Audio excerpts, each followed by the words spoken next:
Et quand la tristesse arrive, je sais tu es là, toujours près de moi. Bon mardi à tout le monde, bienvenue à votre émission La Victoire de l'amour. J'espère qu'on est bien reposé ce matin pour bien affronter cette journée. On s'en va rejoindre immédiatement pour sa chronique, l'abbé Pierre Gervais, Majot.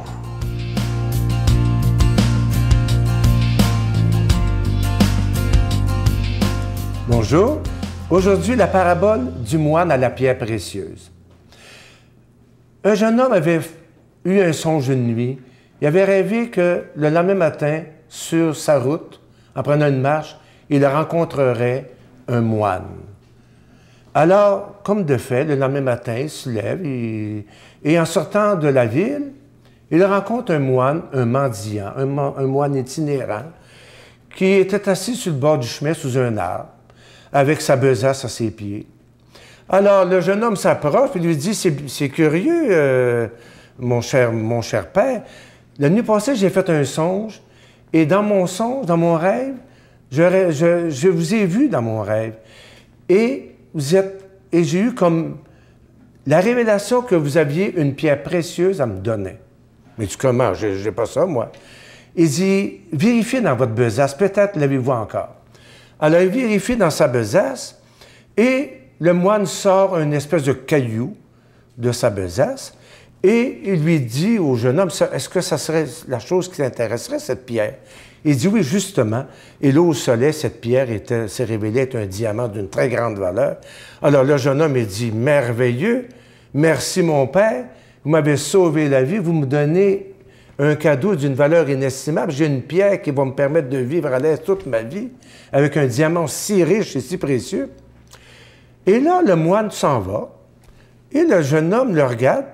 Il voit le moine aller s'asseoir sous un autre arbre, et puis il passe sa journée assis devant un étang, méditer. Alors le jeune homme lui dit, comment se fait-il? Le jeune homme pense à son affaire, puis il dit, comment se fait-il que cet homme se défasse de son bien si facilement? Il y a un secret là-dedans, je ne comprends pas. Le jeune homme décide d'aller revoir le moine, puis il dit, coudonc, quelle est la richesse qui vous permet, donnez-moi donc la richesse qui vous permet de donner un diamant d'une si grande valeur aussi facilement.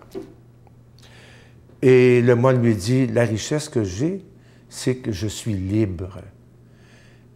Alors le moine avait vécu l'éveil, une conscience profonde que les vraies valeurs de la vie, c'est pas dans la possession, c'est dans l'être. C'est dans la conscience d'être et de vivre le moment présent. Car le moment présent, c'est le présent éternel. C'est dans le moment présent qu'on est dans la vie éternelle. Alors voilà l'essentiel du message du moine qui avait la pierre précieuse dans son sac. Notre Père qui es aux cieux, que ton nom soit sanctifié, que ton règne vienne, que ta volonté soit faite sur la terre comme au ciel. Donne-nous aujourd'hui notre pain de ce jour. Pardonne-nous nos offenses comme nous pardonnons à ceux qui nous ont offensés. Ne nous laisse pas entrer en tentation, mais délivre-nous du mal, car c'est à toi qu'appartient le règne, la puissance et la gloire pour les siècles des siècles. Amen. Pour une 20e année consécutive, la Victoire de l'amour en collaboration avec Voyage Intermission vous invite à son ressourcement annuel à bord du Celebrity Reflection du 10 au 17 janvier 2015. Au départ de Miami, nous ferons escale à Puerto Rico, Saint-Thomas et Saint-Martin en compagnie de Sœur Angèle, Sylvain Charon et la présence exceptionnelle de l'abbé Robert Jolicoeur. Réservation avec Voyage Intermission au 514-288-6077 ou sans frais au 1-800-465-3255. Si vous saviez comme je suis heureux de vous parler du beau cadeau du mois d'octobre, c'est le mois du rosaire, comme vous le savez. Nous avons, je vous le dis, c'est un privilège extraordinaire d'avoir ce CD du chapelet médité, les mystères joyeux, avec, j'en reviens pas moi-même qu'il ait accepté de le faire exclusivement pour la Victoire de l'amour, Monseigneur Christian Lépine, archevêque de Montréal, en compagnie de Luc Faneuf, que vous connaissez bien si vous écoutez les émissions du matin. Alors, et ça ne vient pas seul. Vous vous souvenez, lorsque j'ai rencontré le bon pape François, il m'avait remis un chapelet Et on a décidé d'en faire une réplique presque semblable. C'est, je vous dis, à 99% pareil. C'est en cristal noir et je vous le dis, là, le chapelet, on s'est bien organisé avec nos fournisseurs. Il est d'une très, très grande qualité en cristal noir. Et vous le voyez à l'écran, vraiment, c'est de toute beauté. Alors, ça vient ensemble. Le CD du chapelet méditer avec Monseigneur Lépine et Luc Faneuf et le chapelet en cristal noir, déjà béni avec un don de 25 $ et 2 ensemble avec un don de 40 $. Voici l'adresse, la Victoire de l'Amour, casier postal 120, succursale Boucherville à Boucherville, le J4B 6. La Victoire de l'Amour, casier postal 120, succursale Boucherville à Boucherville, le J4B 6. Également par téléphone du lundi au vendredi de 8h30 à 16h30 dans le 514-523-4433, 523-4433 ou sans frais, le 1-888-811-9291, 1-888-811-9291 et aussi sur notre site Internet, le www.lavictoiredelamour.org. Alors, merci de tout cœur de votre prière et merci aussi de votre soutien qui est très essentiel.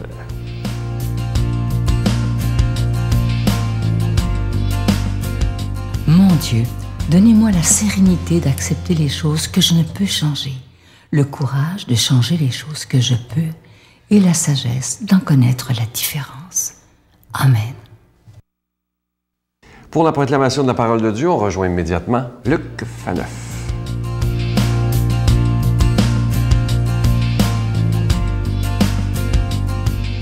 Bonjour, heureux de vous retrouver pour cette méditation quotidienne de la parole de Dieu, tirée de Saint Luc, Lucas, mon ancêtre. Donc, dans l'Évangile d'aujourd'hui, on va voir, finalement, l'Évangile va nous enseigner comment il faut réagir, réagir de façon chrétienne lorsqu'on fait face à de l'opposition. Donc, demandons à l'Esprit Saint de venir habiter nos cœurs afin que nous recevions cette parole de Dieu, vraiment avec, je vais dire, générosité, avec un esprit aussi de confiance. Comme le temps approchait, où Jésus allait être enlevé de ce monde, il prit avec courage la route de Jérusalem. Il envoya des messagers devant lui. Ceux-ci se mirent en route et entrèrent dans un village de Samaritains pour préparer sa venue. Mais on refusa de l'accueillir parce qu'il se dirigeait vers Jérusalem. Devant ce refus, les disciples Jacques et Jean intervinrent. « Seigneur, veux-tu que nous ordonnions que le feu tombe du ciel pour les détruire? » Mais Jésus se retourna et les interpella vivement. Et ils partirent pour un autre village. Acclamons cette parole de Dieu. Louange à toi, Seigneur Jésus. J'ai de la difficulté à réprimer mon sourire parce que voilà, c'est la réaction de Jacques et de Jean qui est, comment dire, qui est tellement humaine. On n'a pas de difficulté à les imaginer, être très en colère, contre évidemment le village de Samaritains qui refuse de recevoir Jésus. Et aussi, la douceur du mot, de la traduction du mot d'évangile, j'aurais dû vérifier en grec c'était quoi ce terme, mais Jésus les interpella vivement. Mais traduit en québécois, là, je dirais Jésus les engueula, probablement. Peut-être que vous trouvez ça un petit peu scandaleux qu'on dise que Jésus puisse engueuler des gens, mais Jésus, on le sait, il s'est choqué à l'occasion. Puis je pense que interpeller vivement, c'est dire de façon très douce, c'est bien dire une réalité qui, dans les faits, devait être un petit peu plus dure. Donc Jésus qui était vraiment en total désaccord avec cette colère, avec ce désir de vengeance de la part de Jacques et Jean, qu'on appelait d'ailleurs les fils du tonnerre, Boanerges en grec. Donc ça veut dire qu'ils avaient des caractères vraiment entiers. Mais bon, je reviens à l'essentiel du message avant de revenir à cela, à la réaction donc des disciples.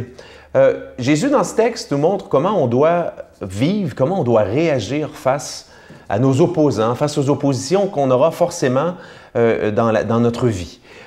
Mais avant, les toutes premières phrases du texte, je dirais que ça peut être interpellant pour nous puis intéressant.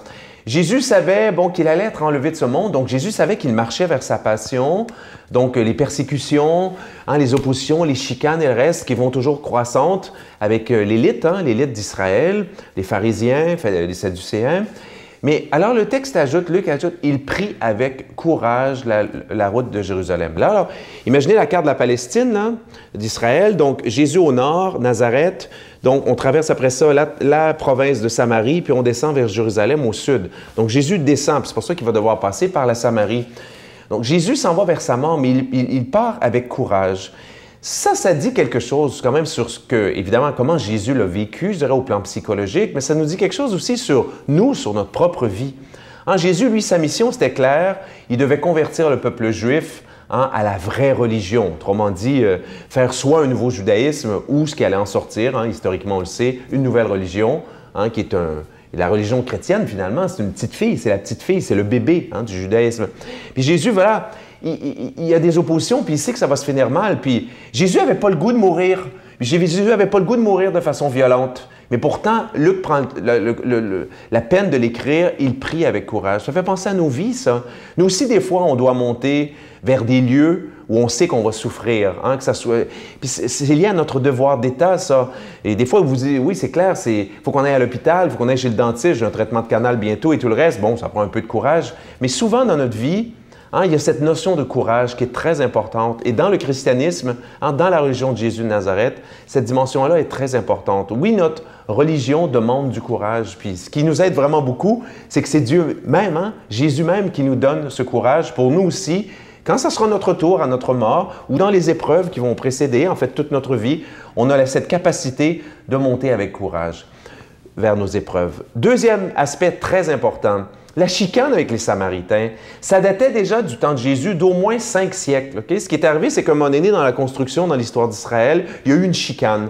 Il y avait le temple de Jérusalem pour les gens du sud, de Juda, n'est-ce pas? Puis au nord, il y avait le temple sur le mont Gazirim. Puis là, les Juifs se chicanaient. Ils se chicanaient pour dire à quel temple on doit aller. Puis finalement, c'est celui de Jérusalem qui a gagné.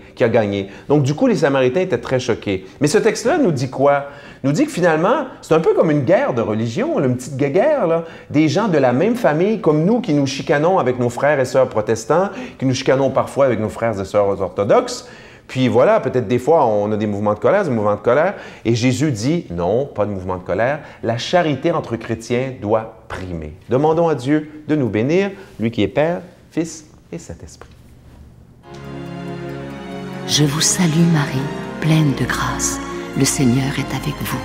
Vous êtes bénie entre toutes les femmes, et Jésus, le fruit de vos entrailles, est béni. Sainte Marie, Mère de Dieu, priez pour nous pauvres pécheurs, maintenant et à l'heure de notre mort. Amen.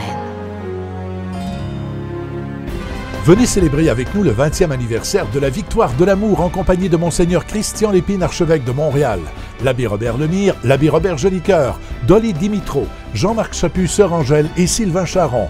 Et en chanson, Miguel Padilla, Frédéric Coucou, William Coallier, Robert Lebel, Giorgia Fomenti et un mini-spectacle de l'unique Michel Louvain. Le samedi 16 mai 2015 à 13h à l'Arena Maurice Richard de Montréal, Métro Vio. Coût du billet 25 $, taxes incluses. Réservez rapidement au 514-523-4433 ou sans frais au 1-888-811-9291. Un grand rassemblement d'amour et de foi inoubliable. Écoutez bien ce beau texte qui dit ceci. Le matérialisme mène à 3 sortes de souffrances. Et ça, c'est vrai. Écoutez bien. Tout d'abord, lorsque nous voyons ce que les autres ont et que nous n'avons pas, nous souffrons. Puis, lorsque nous essayons de l'obtenir, mais échouons, nous souffrons encore. Et enfin, lorsque nous réalisons que nous ne pourrons jamais l'obtenir, nous souffrons. Le vrai problème, ce sont nos attentes et non pas les choses matérielles elles-mêmes.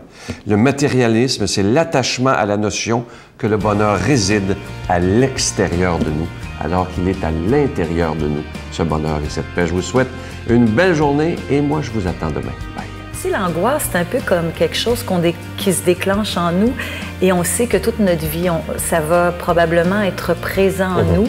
Il faut juste comme apprendre à l'apprivoiser, à s'en servir même pour être mieux, dire pourquoi ces signes-là. C'est comme un peu un signe, l'angoisse. Et puis, je pense que toute ma vie, j'ai eu à travailler avec cette angoisse-là.